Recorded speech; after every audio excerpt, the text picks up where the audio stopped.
السلام عليكم ورحمة الله وبركاته.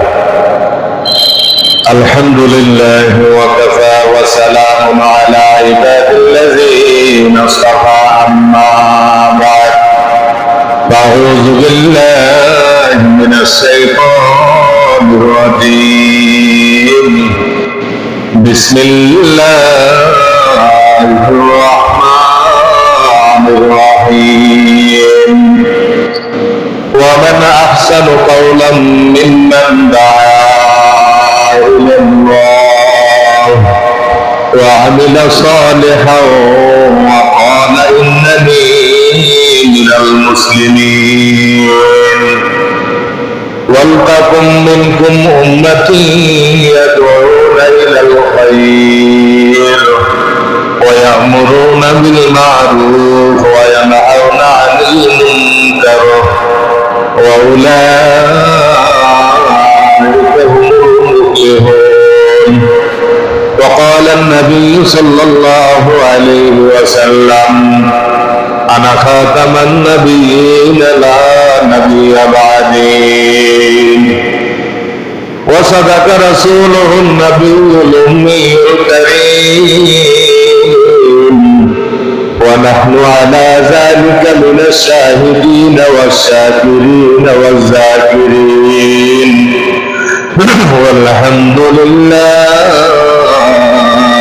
رب العالمين.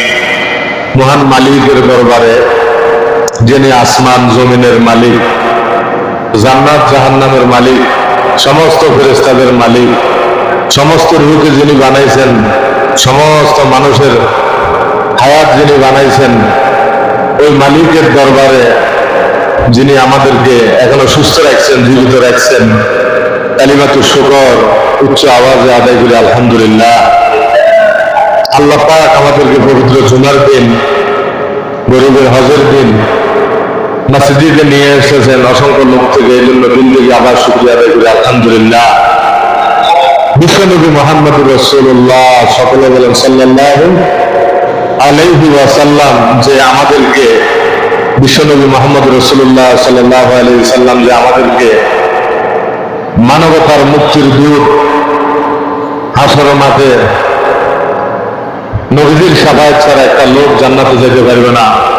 এই আল্লাহ রাব্বুল আলামিন যে আমাদের উপরে নবী নাযিল করছেন, এই জন্য দিল থেকে শুকরিয়া আদায় করি আলহামদুলিল্লাহ। আল্লাহ রাব্বুল আলামিন কুরআনুল কারীমের মধ্যে নিয়ামতের শুকরিয়ার বিষয় আল্লাহ রাব্বুল আলামিন বলেছেন, লা ইন শাকারতুম লা আযীদান্নাকুম ওয়া লা ইন কাফারতুম ইন্না আযাবি লাশাদীদ। সুবহানাল্লাহ। এই ওয়াজটা এখানে আছে, ইউটিউবে সার্চ দিলে আইবে, বন্ধ রাখো। এখানে সার্চ দিলে আমার ওয়াজটা এখানে এডিট করে সারা হয় প্রত্যেক জুমাতে। কষ্ট করে উঠাতে চাইলে উঠাতে কেন, যাও এক সাইডে বসো, ওয়াজ চ্যানেল সাবস্ক্রাইব করলে ইউটিউবের মধ্যে আসবে। তো আল্লাহ রাব্বুল আলামিন বলেন, ও দুনিয়ার মানুষ, আমি যে আল্লাহ রাব্বুল আলামিন তোমাদেরকে একটা হায়াত দিলাম, হায়াত দেওয়ার পরে সবচেয়ে বড় নিয়ামত হলো আমি আল্লাহ তোমাদেরকে মুসলমান বানাইলাম। আজকের আলোচনার বিষয় হলো মুসলমান, যে আমাদেরকে যে আল্লাহ বানাইছে, এটা সবচেয়ে বড় দয়া করছে, রহমত করছেন না গজব করছেন? জোরে বলেন। এখন অনেক মানুষের কাছে মুসলমান যে আল্লাহ বানাইছে, এটা যে একটা নিয়ামত, এই জিনিসটাকে আমরা গজব মনে করতেছি। আল্লাহর হুকুম নবীর তরিকা মতো আমরা চলতে পারতেছি না। হায় হায় রে, হাসরের মাঠে কাফেরেরা তারা আফসোস করবে, আমাদের বাড়ি ছিল, ধন ছিল, সম্পদ ছিল, বিবি ছিল, গাড়িও ছিল, বাড়িও ছিল, সব কিছু ছিল, কিন্তু আমরা তো কাফের মুশরিক ছিলাম, আমাদের ভিতরে কালেমা ছিল না, ঈমান ছিল না, এই জন্য আল্লাহর কাছে আজকে আমাদের কোনো মূল্য নাই। কেন? নাউযুবিল্লাহ। এটা কাফেররা আফসোস করবে হাসরের মাঠে। কোথায় আফসোস করবে? কোথায়? হাসরের মাঠে। হাসরের মাঠে আফসোস করবেন।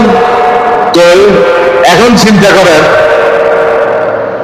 হিন্দু ভাষা দিব এক সাইডে যাবো এক সাইডে।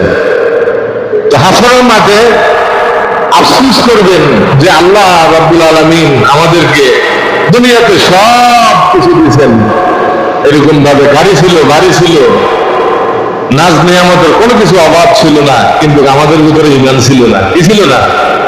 ঈমান ছিল না। তারা আফসোস করবে। আর মুসলমান আফসোস করবে কিসের জন্য জানেন?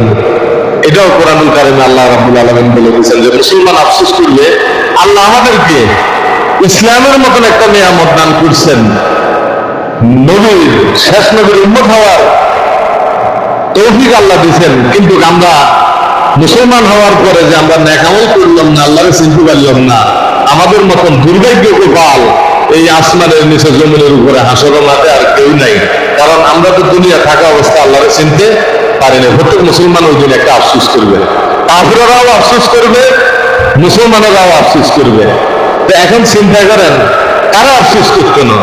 একটা দল থাকবে যারা আল্লাহ আল্লাহ রাসূলকে ভালোবাসেন, আল্লাহ আল্লাহ নবীর তরিকার মতো চলছেন, জীবন যাপন করছেন, তারা হাসরের মাঠে কোনো আফসোস থাকবে না।